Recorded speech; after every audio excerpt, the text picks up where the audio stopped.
Welcome back. Everyone seems to have an opinion about social media and the nature of the online world. Free speech goes head to head with demands for protection from content deemed offensive or harmful. But who gets to define offensive and who gets to define harmful? A key question seems to be, how far should we go to make the online world safe? Here in the UK, we have the draft Online Safety Bill, which would impose a, quote, duty of care, close quotes, on social media companies and others to remove, quote, harmful content, close quote. We might be talking here about content that, while legal, is still judged to be harmful. So far, already, there have been 5 parliamentary inquiries into the bill. It's only just been published. Ofcom would gain the power to block access to sites and to fine companies that don't protect users. Those opposed to the bill in its existing form say it hands policing of the internet over to big tech and that it will ultimately harm free speech. Joining me to consider these and other online issues besides is Amy PEIKOFF, antithesis of big tech, champion of free speech. I'm also joined by the child psychotherapist and online safety expert KNIBBS. Hello both of you and welcome. Thank you for making time for me. Amy, can I bring something to you first of all? Why would US big tech frankly give a damn what little GB thinks about their platforms? They're so big and all-encompassing now. Why would they care what we think? Well, I mean, it really depends whether or not the UK government has jurisdiction over them and can bring real consequences to bear on them.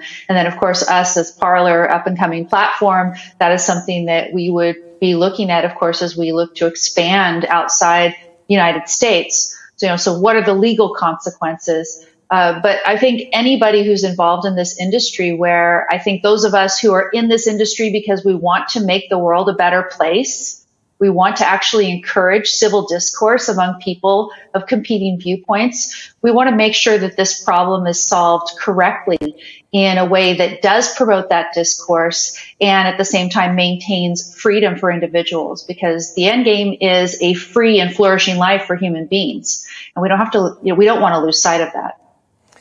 It seems to me, I don't know if maybe it's just my naivety, but is it even possible to make an online public square safe? Is it not just a case that you have it and it's problematic if you go there? I mean, you could make something completely safe by completely locking it down, right? So, the question is, are people happy with a regime that protects your rights, but otherwise counts on the individual to do critical thinking? So at Parler, where I've been working, for example, our goal is to put tools into the hands of the individual user. And so we have on Parler something called a troll filter, which filters out what a lot of people would call hate speech.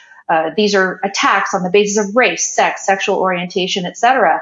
And as you and I know, those sorts of attacks don't provide anything of substance to a productive conversation. And so they actually are not good things. But then the question is, how do you address those? And again, I think anything with respect to government, they should be concerned only with rights violations. These are logical fallacies. They are hurtful. Yes, they can be harmful, but they are not rights violations. And so we think individuals are the best people to decide whether or not that content should appear in their feeds. That's what our approach is. Catherine, if I can turn to you now, my primary concern, really, it's not for me, it's not for the other grown-ups in the room here, but children, and children are definitely seeing stuff that years ago it would just have been unthinkable, unimaginable that they would encounter such material. And apart from the fact that we know they're seeing it, I wonder what must it be doing to minds, those young minds, them being introduced to this drug, as it were, that's never previously entered their sphere? What are we actually doing to our youngsters with this freedom? I honestly don't think we have the full answer to that question just yet.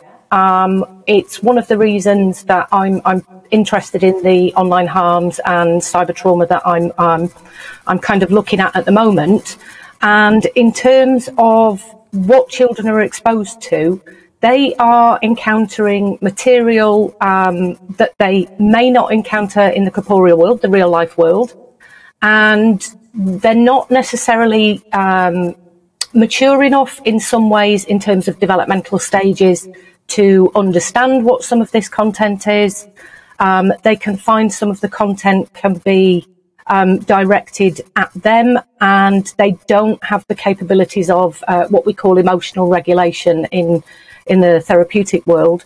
And what's very difficult is the online harms bill at the moment. So I spend a lot of time reading around it and trying to understand it from the perspective of clinical practice, is that the online harms is trying to look at legal and illegal content. It's focused more on terrorism, child sexual abuse material, because we feel at this stage that that's the most pernicious. And there's still many, many areas to explore. We don't fully understand issues like cyberbullying, trolling, flaming.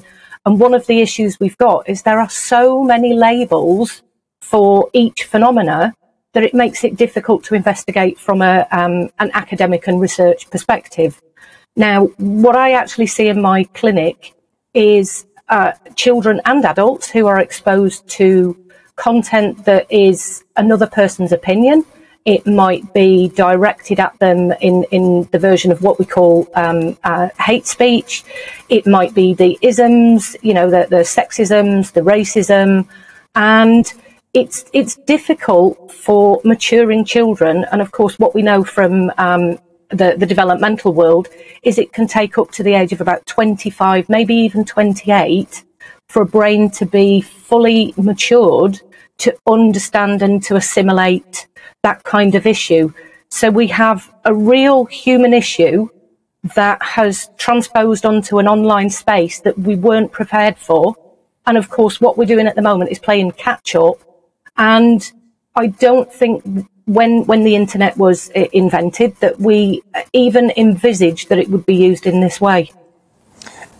Amy, if I can come back to you, you'll have been listening to Catherine there.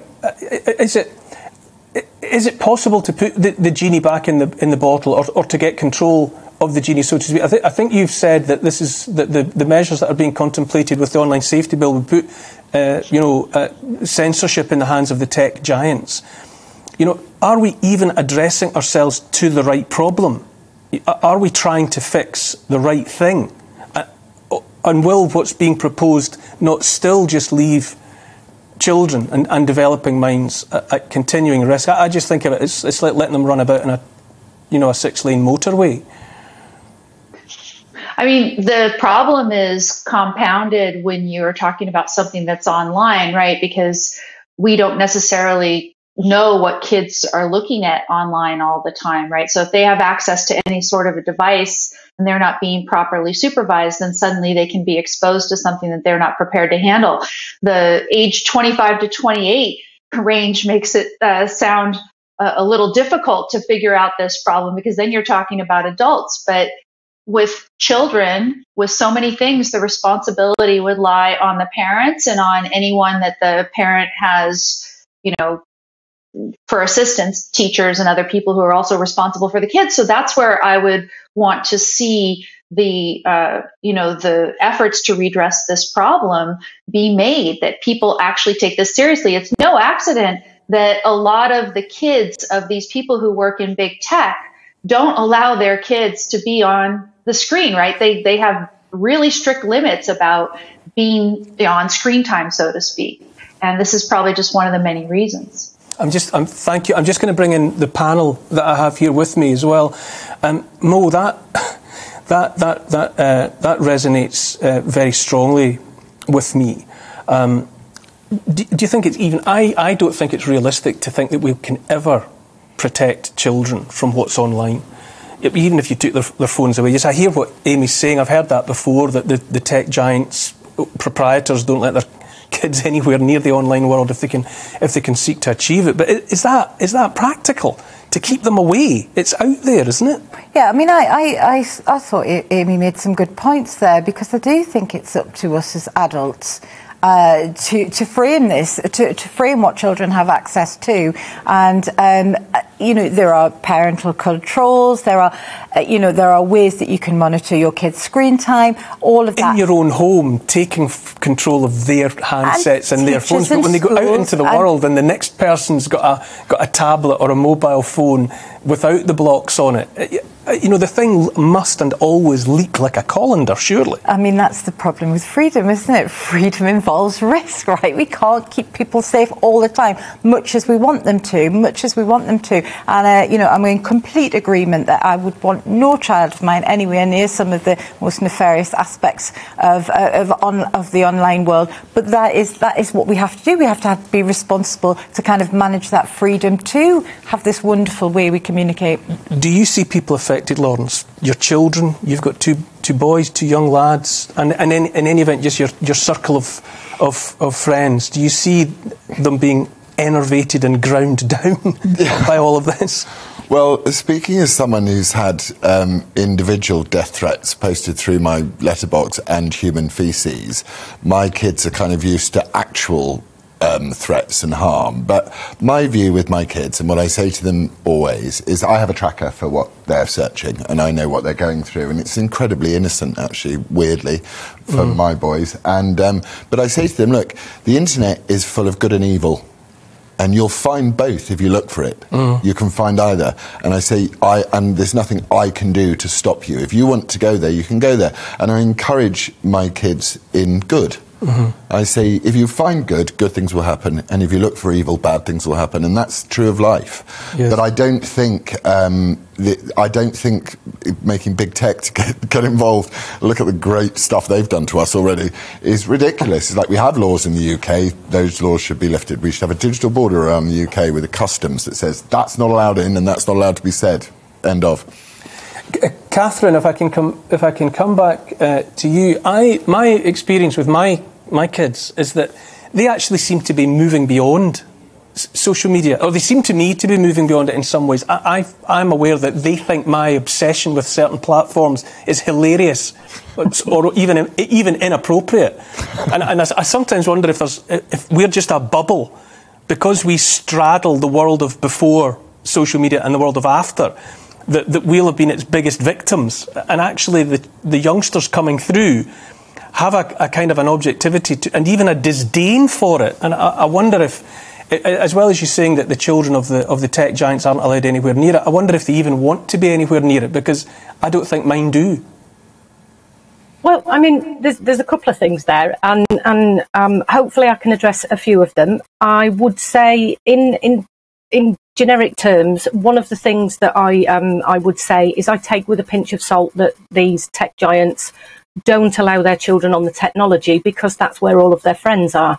So given that that's my experience of working with children who are, given those parental controls that you talked about, it is exactly what happens. They circumnavigate, they go to their friends, they can access things when they're at school. And one of the issues we've got is the internet is borderless.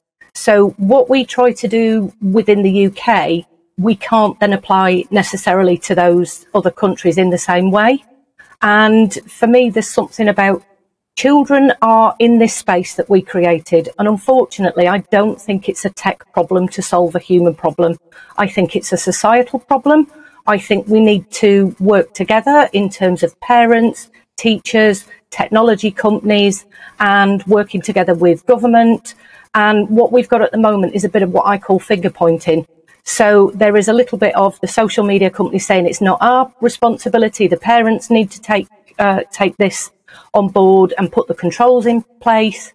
And of course, when you liken it to the real world, we don't have those controls in the real world. We do the checks around who our children are going to see. We speak to the parents. And, as you alluded to earlier, we can't protect them from every kind of risk. But when you take the statistics that a third of the internet is pornography, that exposes a lot of children to a large amount of material. And of course, I look at the darker side of the internet. So I do spend a lot of time looking at the impact of how this is changing, perhaps, the way that children are developing. And of course, we're the adults that designed it. So yes, in terms of that straddling the before and after, we created the playground, and we're now really angry that the children are falling off the roundabout and the climbing frame and the slide. And then we're trying to put the bumpers on to effectively say, don't go on that. You know, your friends can, but you can't. And it's really creating this discord between parents and children, and parents and children and the adults they're encountering, because they find it quite hypocritical. You know, the parents are on their phones, you know, and usually you are correct. We are on the platforms that the children don't use. We're on the platforms, socialising with our friends, and they're on their platforms socialising with their friends in whatever way that might be, whether it's gaming, social media, or even using alternative platforms and forums. And of course, the idea of we don't know what children are doing is a little bit blasé, because actually we do have a lot of surveys, we do a lot of research in this area, and we have a good idea. But we're not always asking the questions that are about the impact. We're not asking, as far as I'm concerned as a practitioner and researcher, we're not asking the questions about the children who are vulnerable.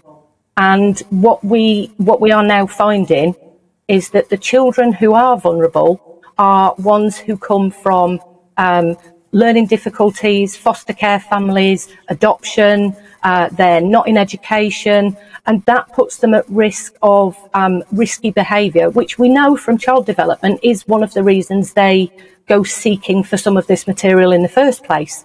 And it makes it very difficult. We've got no way of really doing anything other than regulating, but it's conversations between all of the adults that created this technology. Amy, if I can just put one final question to you, following on from what Catherine's saying. You know, the handful, literally a handful of tech billionaires that built the playground, was it ever credible that they would look after us in that environment, or you know, have they had too much say for too long? Well, I don't know how much say they all have. It's an interesting way of framing the question.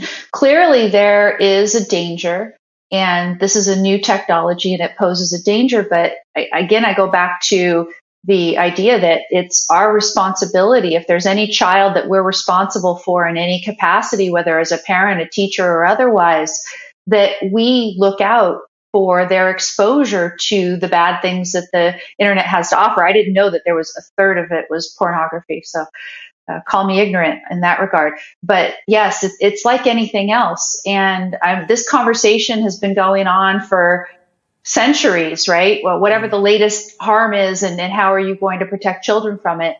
This is perhaps a trickier one. But I would say parents, you know, you may be unpopular with your kids, but it's not a popularity contest, and it's our responsibility to keep them from that.